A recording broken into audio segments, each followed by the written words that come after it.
Yo, what's going on, everybody? Llama here, and we've got some Black Ops 3 playing some TDM on the map Aquarium here, which definitely is not one of my favorite maps, but as you can see, there are a lot of low levels in this game, so I get a pretty solid score here. I want to show off not only what I think the best stealth class is, but I think the best rushing class is. Now, I'm using KN44. You can use any assault rifle, really. The HVK is pretty solid. I've been using the shit out of that gun. The only reason I switched is because when you put a silencer on it, it definitely drops off the damage at range, and I find the KN44 makes up for it. Now, you can substitute the long barrel as one of your perks, which will cancel out the silencer in terms of the drop off of range. It's still going to be suppressed, and you're not going to show up on the enemy minimap when you fire. But the long barrel will cancel out the 2 or 3 bars of lost range, like I said. So using the KN44 here because I was getting sick of the HVK. If you have the Razorback unlocked, Silencer's a monster on the Razorback. Definitely doesn't hurt the damage too much. And of course, to rush, I'm using probably one of the crappier perks in the game, but Ghost, and that is because I don't have enough points for secondary. So my first perks, I want to say it's Ghost and Sixth Sense. Sixth Sense is one of the more important perks you want to run in TDM. I think it's the second best perk possible to run in TDM. Now, my perk 2 slot is the best perk, which is Hardwired Immune to Counter UAV. Sorry, I just burped there pretty bad. Trip Mines, Shock Charges, stuff like that. So definitely does the most. It's way better than Ghost. Like I said, if I had enough points for a launcher, I would have put it on, but I didn't, so I decided to go with Ghost. And I don't know, I like Ghost too just because I can rush around with it and stuff like that, so there you can see. And then the third perks, or what you always want to run, of course, is Dead Silence and Awareness, so you can hear enemies.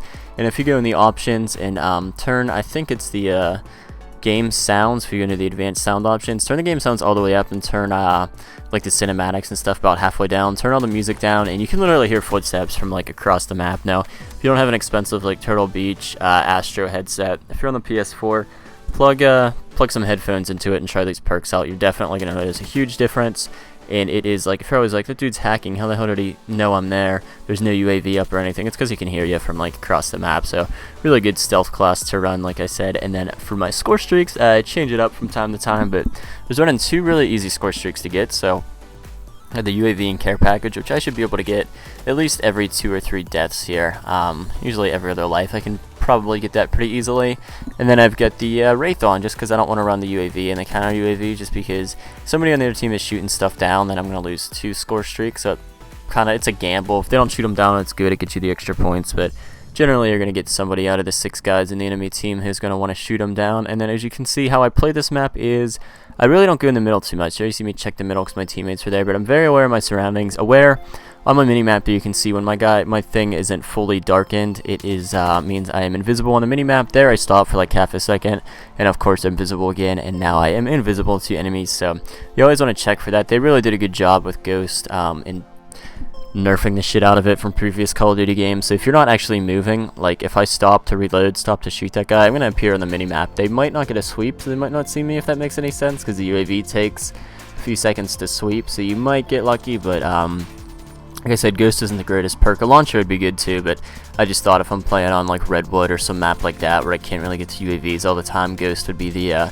more dominant perk to run. And then here you can see, I think my aiming was a little off this game. I turned my sensitivity down afterwards, but shooting a lot of people in the chest, I really have trouble going for headshots in this game. I always go for body shots, which probably isn't the smartest thing to do. And then of course I started talking about my score streaks and just stopped for some reason. But the third one is the Wraith, which I like just because it's an attainable one. I might be able to get one a game, one every other game. If I put the wraps on, I usually don't get them until towards the end of the game and everything like that. So there you can see me get another kill here, pick up the double kill, Scythe shutdown, so I get extra points for that. And the secondaries are also good too. If you're like pretty close to a score streak, you can shoot it down. Actually, I would actually recommend not running, if you're running anti-up, just run a perk that actually does something and put launchers on as your secondaries, because shoot down a UAV and it does the same thing. Any-up is so crappy. I don't know why they didn't just bring a hard line back. That was such a better perk. Any-up only gives you like 75 points towards your 500 point UAV, so really I'm not a fan of it at all. And then here you can see I got this guy in there. I know he's coming out from one end, so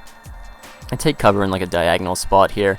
Trying to wait for him to come out. He doesn't, so I couldn't hear him at all, but I get lucky and end up picking up the kill there. So nice little kill. And then I am running the Hive just because if I play on bigger maps like this one, Infection, Redwood or something, if I run the bow and arrow or whatever, the pistol and stuff like that, the noob tube one. I don't know the name of any of the specialist things. I'm just throwing out awful sub names for them there. But if I run those, they're good if you're playing on Combine or Fringe, but if you're playing on another map, they're not going to work as well. It's where the Hive is pretty much a beast on any map you use it on, and people really don't even look for this thing. So I shoot it on the floor. I see one of Thunder's videos where he was shooting it like against the walls and stuff on the lower part, but tried that and had no success with it. So shooting it on the floor seems good for me. I always want to make sure I'm in a secluded spot when I call in my care package.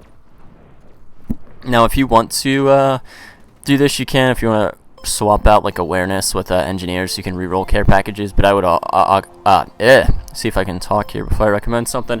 I would always recommend you run Dead Silence, just because it is the most important and crucial perk in the game, especially on the PS4. Everyone's going to hear you with the footsteps. For on the Xbox One, I recommend get one of the little headset chat adapters that are $20 and try plugging headphones into them too. And then here you can see, just like that, I get another care package, which is cool. And I'm pretty sure whatever streak I call in from the care package will count towards the Wraith. So if I get something awesome, that's nice. Now, 23 and 4 so far. So David Vonderhaar said a thing where they put TDM up to the score limits. They changed it from 75 to 100. Now they changed it because they said the gameplays are going too quick. They said each TDM game is only lasting like 5 minutes to 6 minutes, and one of them to last like 7 to 9. Now, the reason they're lasting so short, I still don't know how they don't understand this, because this is almost a 10-minute game. It's because Combine and Fringe are the maps that are dominantly played on about 60 to 70% of the time.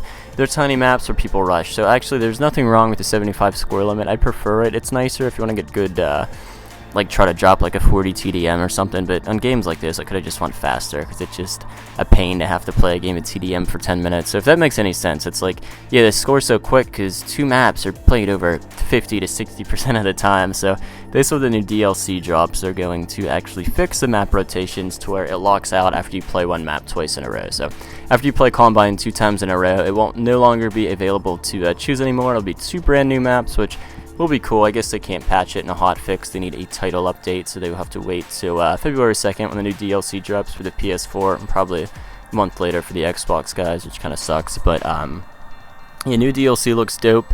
You've got Skyjacked returning, or Hijacked from Black Ops 2 is now called Skyjacked, and it's in the sky instead of on a boat, and it's got like police type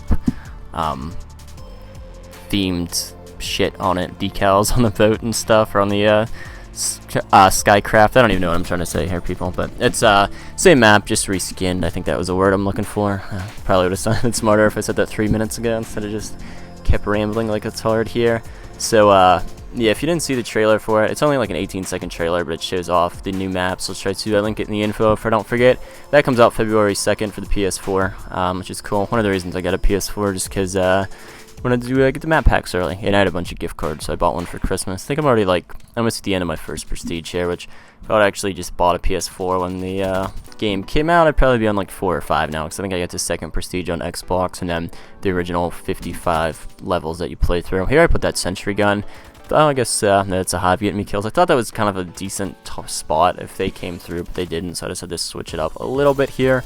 So yeah, as you can see, we're actually losing this game. We're trying to make a nice little comeback, 86 to 92. Like I said, I always stick towards the outskirts, but I see we're going to lose here. There's only a minute and 20 seconds left, so I'm going to run in the middle, try to pick up this kill here, which I do, but he kills my teammate, and then we get this kill as well. Now I know there, I fail. I tried to call in the UAV, I just got the care package. So here I'm trying to do something. I think this dude with the thermal sniper like annoyed the shit out of me all game. I don't know if he kills me here too. And then I pick up a kill here, and then good thing, if you're going to reload your gun and there's another enemy nearby, double tap the triangle button and it'll cancel out the reload animation, so you don't have to sit through it, which is nice. It used to be you can just like hit the left joystick and it would cancel it out, which I was used to, but finally got used to hitting the triangle button twice, and it will cancel out the reload, so you can pull your gun back up and shoot somebody. So thought I was the last kill there. I wasn't. It turned out it was some other douche on my team. So 38 and 6, pretty solid gameplay, but like I said, our team just couldn't pull anything through, and I'm not really a big fan of the TDM 100, just because, like I said, it would I would have still had like a 30 and 5 or something, which would have been good enough game, and it would have lasted 3 minutes less. So thanks for watching, guys. More videos to come, especially once the new DLC drops, so stay tuned for that. And alright, I'm out.